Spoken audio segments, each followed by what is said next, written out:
Guys, welcome back to the channel. Thank you guys for joining in. We've got another black belt Q&A happening right now, and I'm so excited to have Scott Burr. Scott is a Gracie Jiu Jitsu and Judo black belt and an accomplished author. Scott, how many books have you been a part of writing?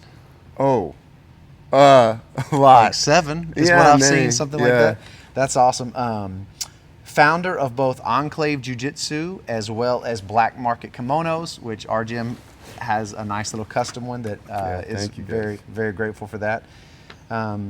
He's also a private student of Master Hickson Gracie and has become a friend of the channel and a friend of our gym here in Russellville. And so we're so grateful to have the opportunity to train with Scott. And I'm grateful that we're able to join now to listen in. We've got another awesome black belt and we've got 20 questions. And we've got us, and that's what we love about this. It's an opportunity for us to learn, right? Ask good questions and listen, and that's kind of what we're doing here. So, Scott, thanks so much for being a part of this. Thank you for having me.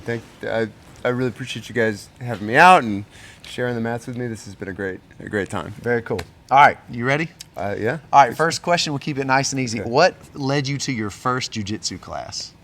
I was a black belt in another martial art in a Korean style called Kuksul Do. Was very involved with that, and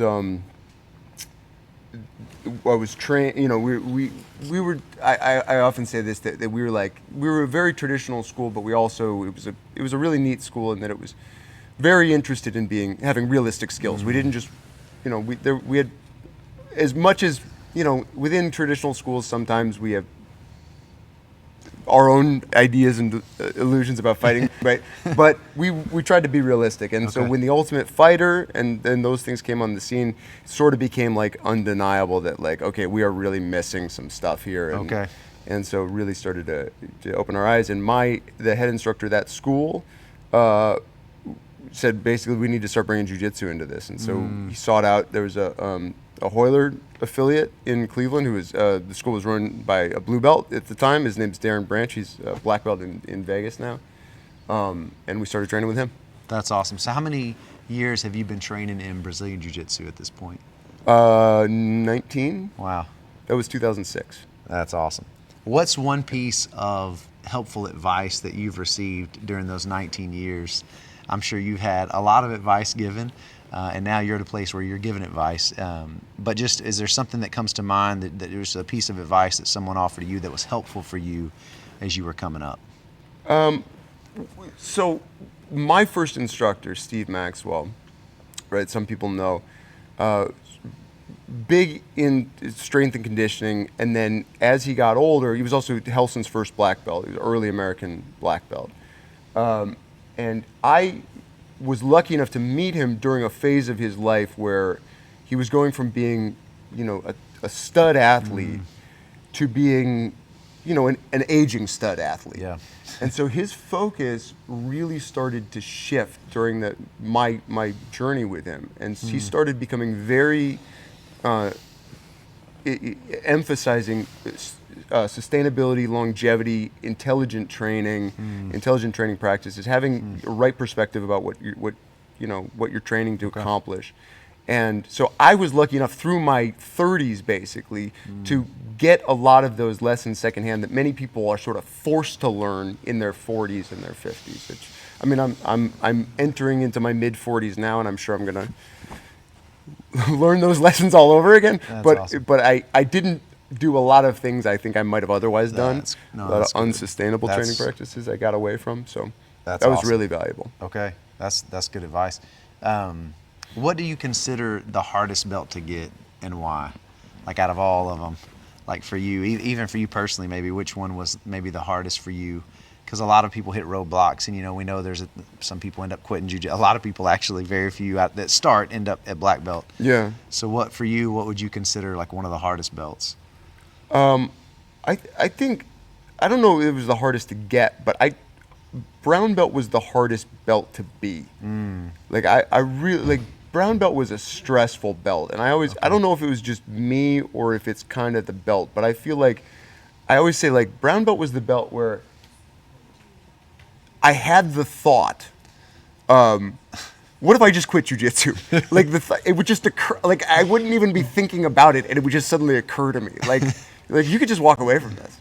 And so it's like a very weird, disorienting belt Okay. to be in. Okay. So brown belt was an unpleasant experience, Okay. actually, now that I look back on it. I don't know if it was hardest. It was hard to get, but it was just hard the hardest. to be. That's really interesting. Yeah, I mean, it's like Yeah, stressful. yeah, Am I going yeah. to get a black belt? I need to be doing more. I need to be better. I need to be like, Yeah. But then, what if I get a black belt? And am I really a black belt? And so It's a weird time. Okay. Yeah. So on the flip side, let me ask you this: if you're looking at like white through brown, if reflecting back, I know you've been doing this long enough now where you've been a black belt for a long time. So, but Yeah. looking back, like what was your favorite belt?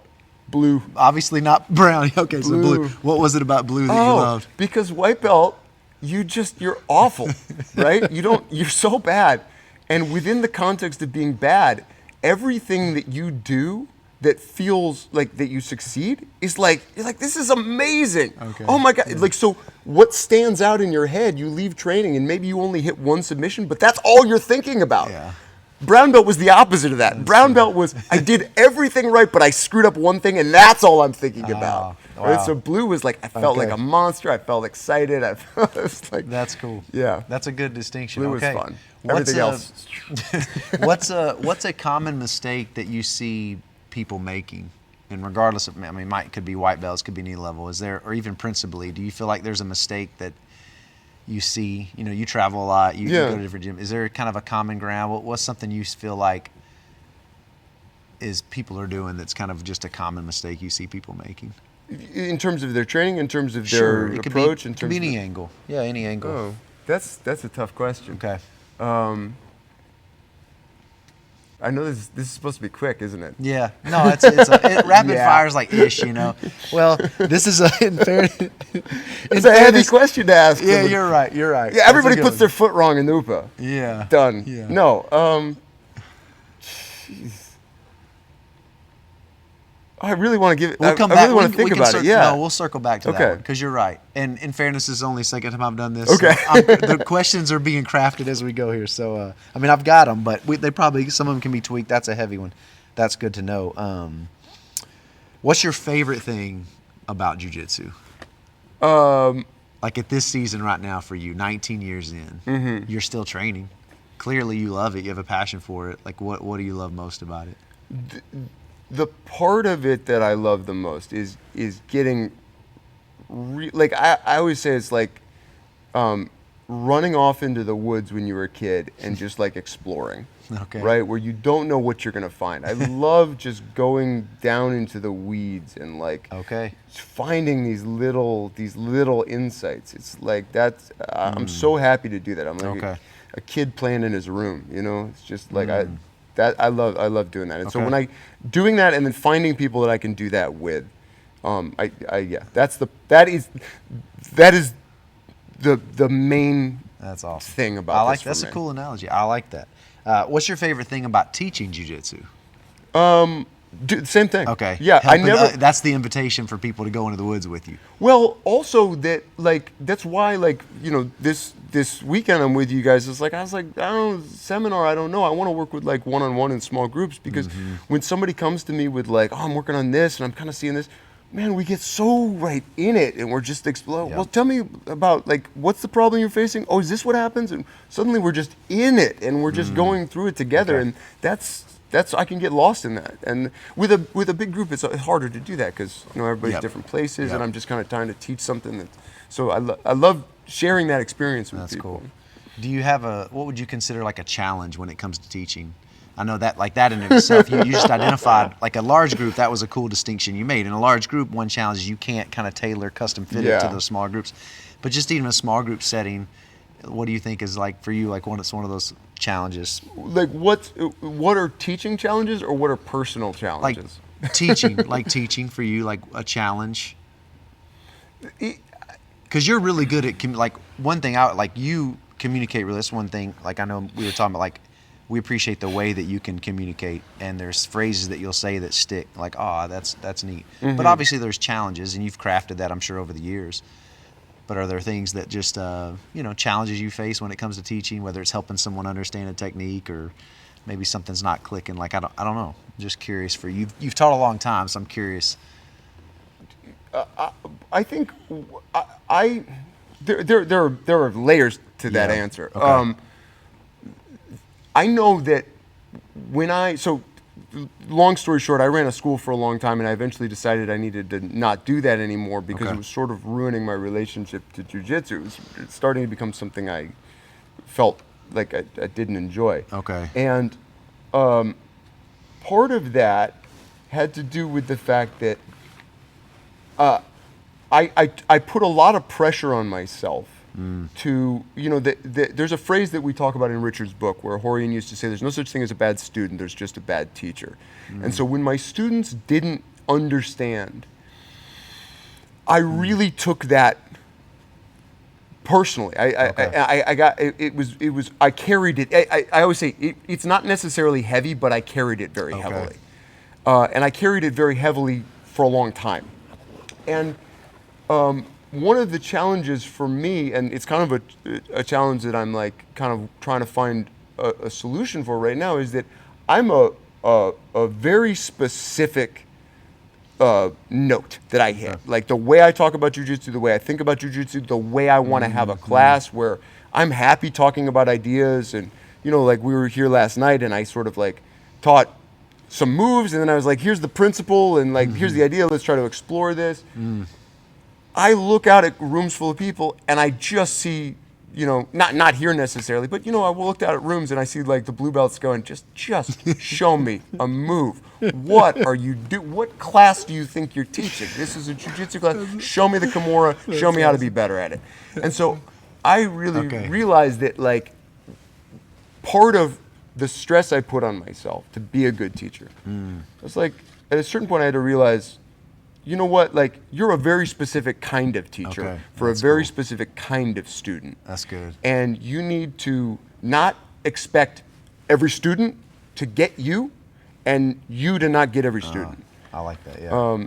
And just find what your sort of spaces and your niches and your students are within that. No, that's very good.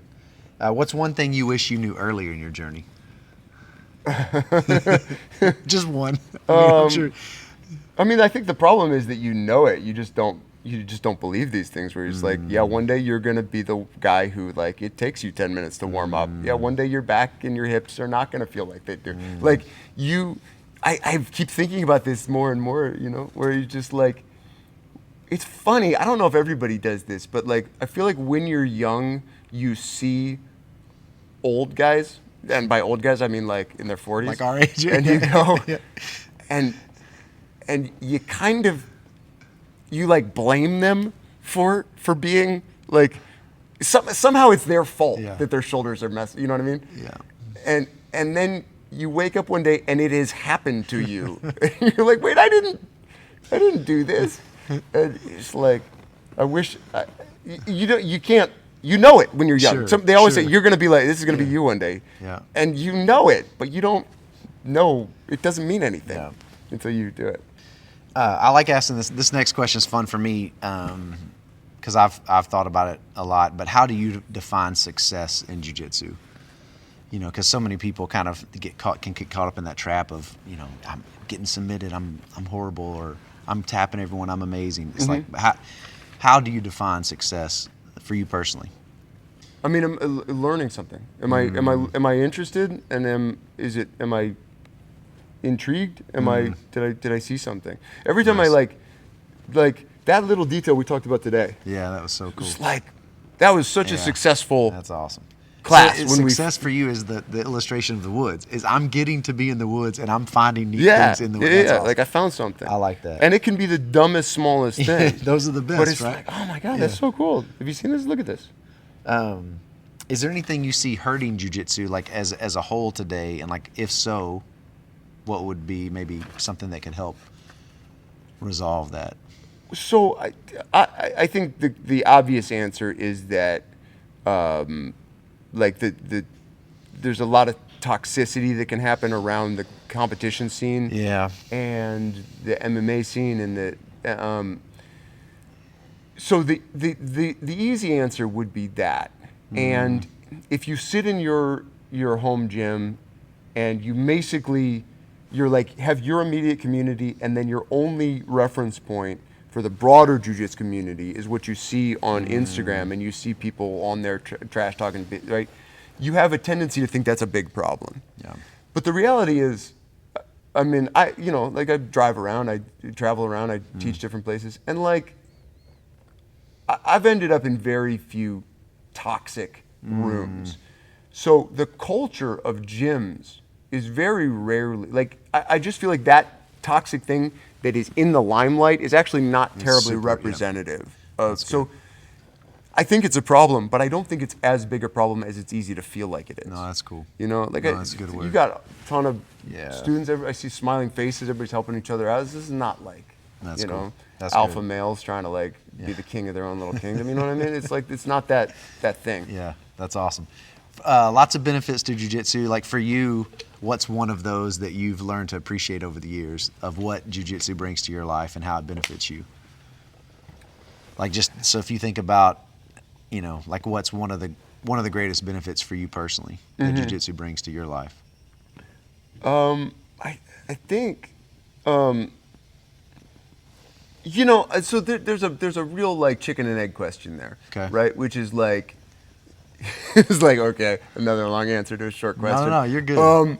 These can be long. To fairness to you, some of these, you can go as deep or as shallow as you want to go with some of these, so you're good. So I think the thing that appealed to me about jiu-jitsu was that it was an opportunity to express something, and I didn't realize this, but it was an opportunity to express something that is sort of my nature to do, which is I really just seem to inherently, I want to work on things, I want to refine things, I want to like, I'm in a good place. You know, my meditative place is when I'm in something that is skill dependent and that can constantly be, I mean, so writing is the other big part of my life, and writing is the same job, right? You're reading back over that paragraph you read this morning 60 times, and you're saying that word could be better. This could be, if I move this, and oh my God, it's better like this. Okay, it's better like this, and what is effect? So that being in that space of just in the work, I'm very happy being in the work, so I don't know that jiu-jitsu gave me that, but it certainly gave me a way to, I mean, express sounds heady, but like be in that process in something that is very nuanced, very involved, is like never gonna solve all of it. Never gonna, you know, if I was, not everything has the depth, you know, and it's like I want a deep dive. Well, jiu-jitsu is like we'll go as deep as you want to go, you know, where it's like I'm gonna try to be the best, I don't know, tiddlywinks player. Maybe there's the bottom of the pool. You know what I mean? Not ragging on tiddlywinks. I don't know. It might be hard. That's anybody play tiddlywinks anymore? I don't know, dude. Have you ever had to use jiu-jitsu in a real life scenario? No, not really. I mean, like, so there's the realistic answer, which is like, did you ever get in a street fight and then you used jiu-jitsu and you saved yourself? And the answer is no. I don't have the cool war stories like that, right? The headier answer that everybody says is like, well, what are we defining as jiu-jitsu, right? Part of jiu-jitsu is situational awareness. Part of jiu-jitsu is problem solving. Part of jiu-jitsu is being able to recognize if I say this thing to the guy, the situation's going to get worse. If I say this thing to the guy, the situation's going to become nothing. Yeah. So you maybe did learn. You used your skill set to maybe de-escalate a situation. Yeah. That's what I hear you saying. Like, I mean, cool. I just think like, that's good. You know, like a broader view of what we're talking about. I like that. So somebody was asking me, like, we were talking about Hickson, and he was like, you know, Hickson's like jiu-jitsu he's like the expression of jiu-jitsu. He's the living embodiment of jiu-jitsu, right? And we were talking about this idea that like, what is jiu-jitsu really? Jiu-jitsu is like, what do I want? What do I have? What's in my way? How do I navigate what's in my way effectively and efficiently, given what I have and what I can do to get to my objective? So the math of that situation, that's everything, right? So that's a jiu-jitsu, right? Skillfully problem solving the course of your life, to manage issues, go for opportunities. You know, all of this is jiu-jitsu in the big picture. This is very much what here's a good plug, that book that Benjamin Chen and I are working on, Lessons from the Mat, the 12 Martial Arts Principles that can help you succeed in business and in life. Let's go. Right? It's very much this idea that like that we're trying to be effective and efficient in the navigation of the conditions and the situations we are in as we pursue what we want and avoid what we don't want. So working on, that means it's coming out soon? Yes. We got a release date that we want to plug? We don't have an exact release date. But in the future, it's coming. The near future. That's exciting. The near future. Who is someone in the jiu-jitsu community you've looked up to over the years and why? Well, Hickson, I've really looked up to for a very long time, and then was lucky enough to meet him, get to train with him. You know, there were other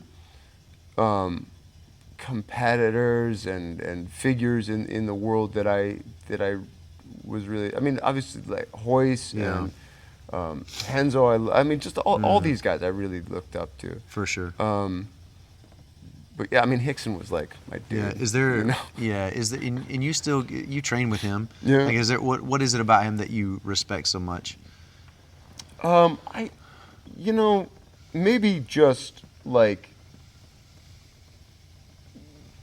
Maybe aspirationally, I felt like, you know, he's very sensitive. He's very philosophical. I felt like that resonated with me, and I also felt, I've often felt a little bit alienated in the jiu-jitsu community. That's an overstatement. I've often felt like there's a lot of athletes, there's a lot of, you know, there's a certain type of guys, certain type of people, and I was like, I'm more of like a liberal arts college writer, hippie, like, I'm not exactly like, I look tough a lot of times, but like, I'm not the guy you think I am when you see me. All right.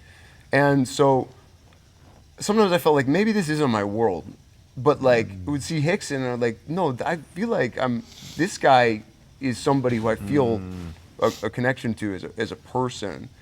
No, that's cool. And of course, I mean, I admired him, and I was, you know, I looked up to him, and I wanted to believe that we were similar. So all those things were there. But That's good. You know, Has your attitude towards training changed over the years? You know, you mentioned being early 40s now. Like, you've been training 19 years. How has your attitude changed towards training, or has it? If so, how? Well,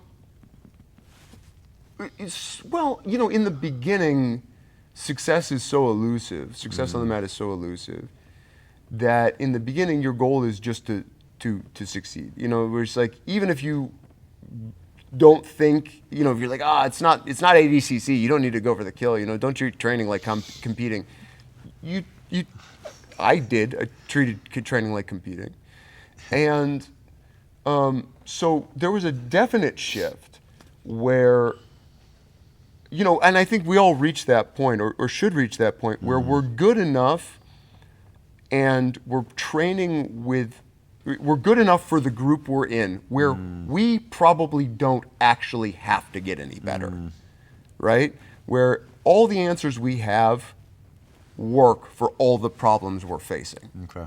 And then people will get better, and that'll sort of force us to grow. But if we're going to let the room dictate how good we get, our ceiling is the room. Okay. And so there was definitely a transition where I started being very intentional about, like, my training has to be about exploration. It has to be about, you know, these, like, very basic level in the beginning. Okay, what's happening in the situations where where it's a dogfight to get out? What if I didn't use strength and speed to get out of these situations, right? So exploring and trying to discover more rather than win more, with the recognition that the more I discovered, the more I would understand, the more I would win down the road. I started saying things like, don't center your ego in who you are today. Center your ego in who you are in 6 months. Because if you like, today's wins and losses are going to mess with your head. But if you say, no, I'm not worried about me, I'm worried about him. What do I do for him? It's like, and that 6 months keeps like moving 6 months out ahead of you, So you're always going to be like, no, I'm just investing in that guy. I like that. I lost today, but that guy's benefiting from it. So it's like, it's a way for people to sometimes reframe if they're too in it. Yeah, that's a good perspective. I like that. I got 2 more questions. Cool. And then we got to go back. What was the one I forgot? We'll circle back to it. What advice would you give someone who just started? Quit. Quit while you're still pretty. This is a voluntary activity. This is a voluntary activity. Yeah. It's fine to care a lot. It's fine to put pressure on yourself in a positive way. If it starts ruining your relationship to the thing, remember that you're probably an adult who's doing this and paying money for it because you decided you wanted to. So if it's not additive to your life and it's just a source of stress, reevaluate. That's good. Remember that it's supposed to be fun. Remember that it's supposed to be something. I've said too. It's like, and this is a tough thing because I also came up in an era. I didn't come up old school by any stretch, but I feel like I came up in an era where everybody I trained with, they were looking to the old school, and then something changed around when I got my black belt. But I ended up talking to a lot of guys who, after they got their black belts, I've had like 4 or 5 people do this with me, where they come to me and they're like, man, they're in their 40s, they got their black belt, and they're like, man, I don't know, I feel stressed, I don't feel like I deserve this belt, and blah, blah, blah. And I typically tell them, like, look, man, like right now you're torn between feeling like you need to represent your rank. You're supposed to be this guy, you've been promoted, you're supposed to uphold what that belt means. But also feeling like you're a dude in your 40s, you have a career, you probably have kids, and you can't be the guy you need to be, right? Who's training 2 a day and only lifting and then just sleeping and eating chicken and rice. And like, you're not allowed to be that guy by your life, but you're not allowed to not be that guy by your jiu-jitsu culture. Like, we're your jiu-jitsu gym, no, it doesn't matter, you better step up all the time. It's like, what you need to realize now at black belt, and at black belt you're allowed to do this, say, okay, what is this thing supposed to be for me, right? So even if all the way through you say, no, jiu-jitsu's telling me what I need to do for it, at black belt you kind of get to go, okay, what is this supposed to do for me? What do I want? How do I want this to be in my life? Because I've just talked to so many people who, like, it feels like they're on the brink of quitting at black belt. Wow. Not because they want to quit, but because they're just like, well, I can't be this thing I'm supposed to be, or I feel like I have this pressure to be. Yeah. And I go, like, again, it's a voluntary activity. This is supposed to be additive to your life. That's good. You know? I like that. All right, had some technical difficulties wrapping up that, so we missed the last few questions, but I want to give a big shout out. Thank you so much, Scott Burr, for providing some space for us. A lot of wisdom in there. Hope you guys enjoyed it. If you haven't checked out Black Market Kimonos, definitely do that. Best lightweight gi on the market for sure, hands down. Check it out. Until next time, guys, train on.